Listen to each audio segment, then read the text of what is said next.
जय श्री राम। मेरा आज का ये वीडियो कुंभ राशि के जातकों के लिए बहुत ही खास है। इस वीडियो में हमारी चर्चा होगी कि आने वाला जो महीना है नवंबर 2023 वो आपकी राशि के लिए कैसा है। यानी हमारा ये वीडियो चंद्र राशि पर आधारित है। आपकी राशि से ग्रहों का गोचर कैसा है, इस महीने ग्रह आपको क्या देना चाह रहे हैं, क्या है आपके लिए सफलता, क्या सावधानी, क्या चेतावनी, वो सब कुछ इस वीडियो में हम बात करेंगे। आपकी स्वास्थ्य, आपकी शिक्षा, नौकरी, लाभ, विवाह, क्या इस महीने की मुख्य भविष्यवाणियां हैं, वो सब कुछ आपको इस वीडियो में मिलेगी। इसलिए बहुत ध्यान से समझिए। सभी ग्रहों को हम यहाँ कवर करने वाले हैं, सभी स्थितियों का हम यहाँ कवर करने वाले हैं। यहाँ हम आपकी राशि से ग्रहों का गोचर देख रहे हैं। जिस भी गोचर के, जिस भी ग्रहों के बारे में हम आपको बताएंगे, यदि उनसे संबंधित आपको किसी भी तरीके से दशा अंतर या प्रत्यंतर दशा भी चल रही है तो ये आपके लिए और ज़्यादा सहयोगी हो जाएगा। सबसे पहले ग्रहों की स्थितियां आप इस महीने देखें, क्योंकि 30 अक्टूबर को हुआ था राहु केतु का राशि परिवर्तन। 4 नवंबर को शनि वक्री से मार्गी हो गए, यानी शनि अब सीधी चाल चलेंगे। राहु केतु आपके धन और छठे भाव 8वें घर के अंदर होंगे। आपके दूसरे घर के तीसरे घर के अंदर गुरु अब गुरु चांडाल दोष से मुक्त हो जाएंगे। 8वें घर के अंदर शुक्र केतु के साथ हैं और नवम भाव भाग्य स्थान में 3 ग्रहों की युति है, वह है मंगल, बुध और सूर्य। आइए इनका आपके जीवन पर क्या प्रभाव पड़ेगा।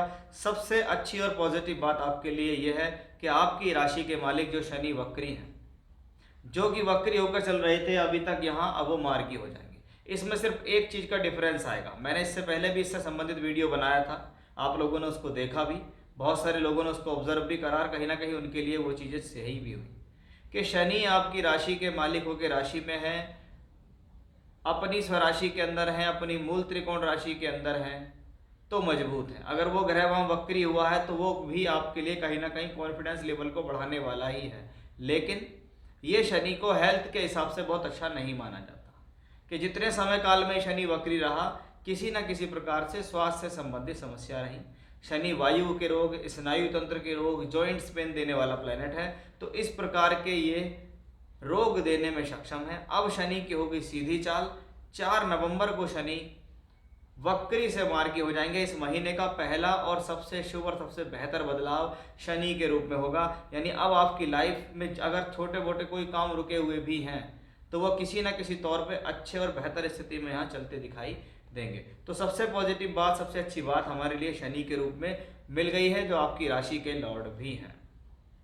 अब अगर हम धन की बात करें कि इस महीने फाइनेंशियल कंडीशंस कैसी रहेगी, इस महीने पैसा कैसा रहेगा, क्या इस महीने तरक्की होगी, क्या इस महीने प्रमोशन मिलेंगे, इस महीने हमारा पैसे के लिहाज से स्थितियां कैसी रहेंगी, तो वह आप देखिए कि ये बृहस्पति जो ग्रह है ये धन का कारक भी है, लाभ का स्वामी भी है और धन भाव का मालिक भी है। इसका सीधा सीधा सा मतलब है कि ये ग्रह अकेले ही 3 भूमिका निभाता है। वो धन का, लाभ का कारक होकर सब अच्छी स्थितियों में देखता है। अब ये बृहस्पति यहाँ तीसरे घर के अंदर स्थित हो गया। सबसे अच्छी पॉजिटिव बात क्या हुई कि 30 अक्टूबर को राहु केतु ने इसका पीछा छोड़ा, क्योंकि जहां जहां बृहस्पति देख रहा था वहां वहां राहु देख रहा था। अगर बृहस्पति यहाँ देखते हैं तो राहु यहाँ देखते हैं, बृहस्पति यहाँ देखते हैं तो राहु यहाँ देखते हैं, बृहस्पति यहाँ देखते हैं तो भी राहु देखते हैं। अब राहु ने वहां से स्थितियों को छोड़ दिया, बृहस्पति अकेला है। अकेला है, कोई अशुभ प्रभाव नहीं है, कोई ग्रह उसके साथ नहीं है। इसका मतलब ये ग्रह बहुत सारी चीजों में पॉजिटिव एस्पेक्ट देने वाला बन जाएगा। यानी अब पैसे से संबंधित कोई भी तकलीफ, कोई भी परेशानी अगर जीवन में चल रही है, उससे संबंधित कोई रुकावट या कोई बाधा आपके जीवन में नजर आ रही है, तो वो सब कुछ यहाँ से सॉर्ट आउट होती दिखाई दे रही है। वो इस बृहस्पति की वजह से कि लाभेश अब लाभ स्थान को अपने ही घर को देखेगा बिना राहु की दृष्टि के। यानी ये स्थिति आपके पैसे की स्थिति को मजबूत करती है।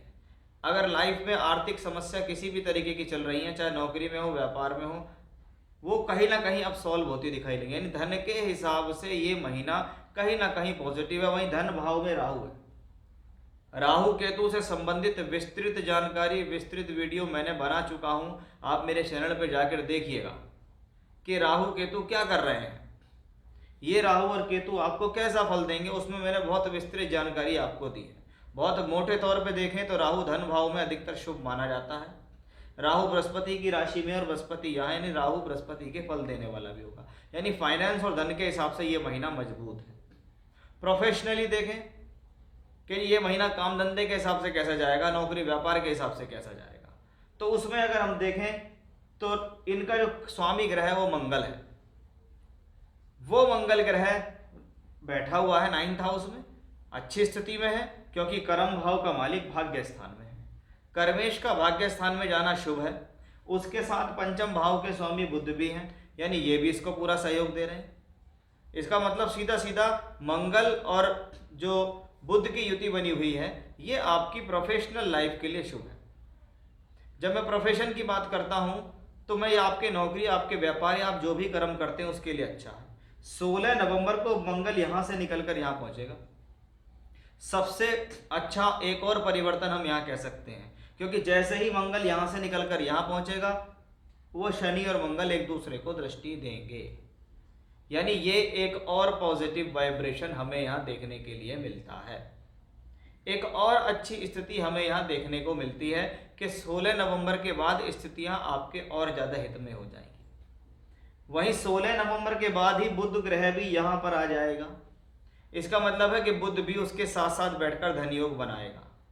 ये बुध एजुकेशन का मालिक है, तो शिक्षा के लिए, विद्या के लिए, बुद्धि के लिए, संतान, उनसे संबंधित संबंधों के लिए शुभ, प्रोफेशनल लाइफ के लिए शुभ।